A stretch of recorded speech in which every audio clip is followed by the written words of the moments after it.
بسم اللہ الرحمن الرحیم الحمد للہ رب العالمین والصلاة والسلام علی خاتم الانبیاء والمرسلین وعلی آلہ وصحبہ اجمعین وعلی کل من تبعہم بإحسان الی یوم الدین۔ اس دنیا کا، کائنات کا نظام جب نیچرل نہیں رہتا، اس میں خلل آتا ہے۔ بارشیں کم، اتنی کم کہ خشک سالی ہو جائے، یا بارشیں اتنی زیادہ کہ سیلاب اور طوفان کی شکل بن جائے، زلزلے، موسمی حالات میں خلل، یہ سب کچھ کیوں ہوتا ہے؟ یہ فطری قوانین اور نیچر سورسز میں خلل دراصل اللہ تعالیٰ کی طرف سے تنبیہ یا سزا ہوتی ہے۔ نیچرل سورسز، سارے فطری قوانین اللہ تعالیٰ کے ہاتھ میں ہی تو ہیں، وہی تغیر و تبدل کرتا ہے، اور یہ سب ہمارے اعمال اور رویوں کے مطابق ہوتا ہے۔ پانی کی قلت ہے تو ہمارے اعمال اور رویوں کی وجہ سے ہے۔ طوفان، زلزلے، سیلاب یا خشک سالی، یہ سب اللہ تعالیٰ کی طرف سے ہوتا ہے، کیونکہ سارے سورسز بھی اسی کے قبضہ اور اختیار میں ہیں۔ شریعت کی تعلیمات پر عمل کرنا، نیکی کی ترغیب اور تلقین کرنا، اس سے اللہ تعالیٰ کی مدد آتی ہے۔ لیکن اگر نیکی کی ترغیب اور تلقین نہ کی جائے، برائی کی روک تھام کی کوشش نہ کی جائے، ظلم اور فساد کو نہ روکا جائے، یہ بھی کائنات کے نظام میں خلل کا ذریعہ ہے۔ احادیث شریف میں ہے کہ تم لوگ امر بالمعروف اور نہی عن المنکر کرتے رہو، ورنہ تم پر اللہ تعالیٰ کی طرف سے مختلف قسم کے عذاب نازل ہوں گے، اور یہاں تک کہ تمہاری دعائیں بھی قبول نہ ہوں گی۔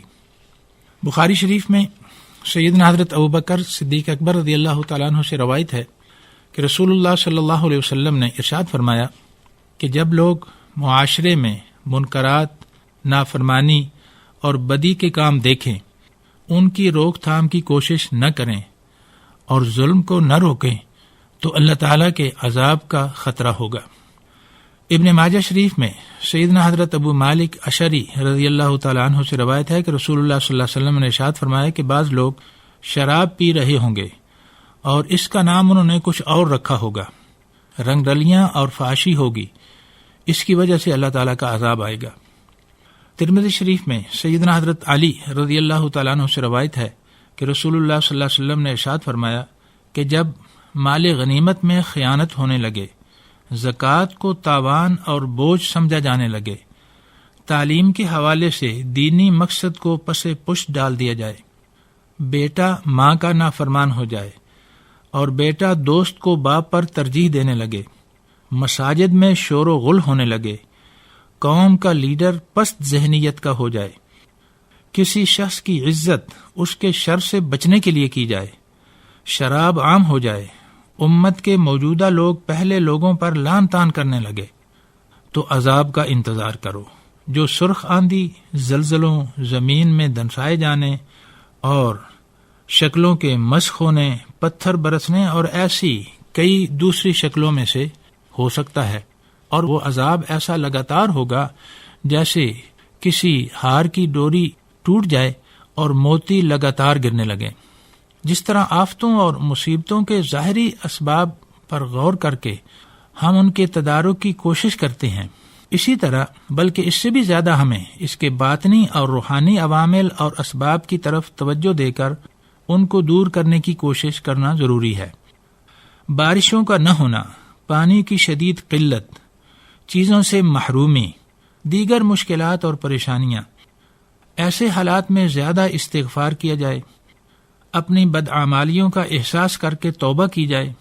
اپنی زندگیوں کو بدلنے کی کوشش کی جائے،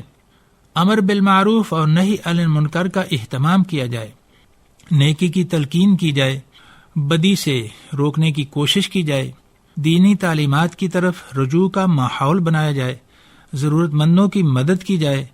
محروموں اور مشکلات میں گھرے ہوئے لوگوں کی امداد کی سرگرمیوں میں بھرپور حصہ لیا جائے،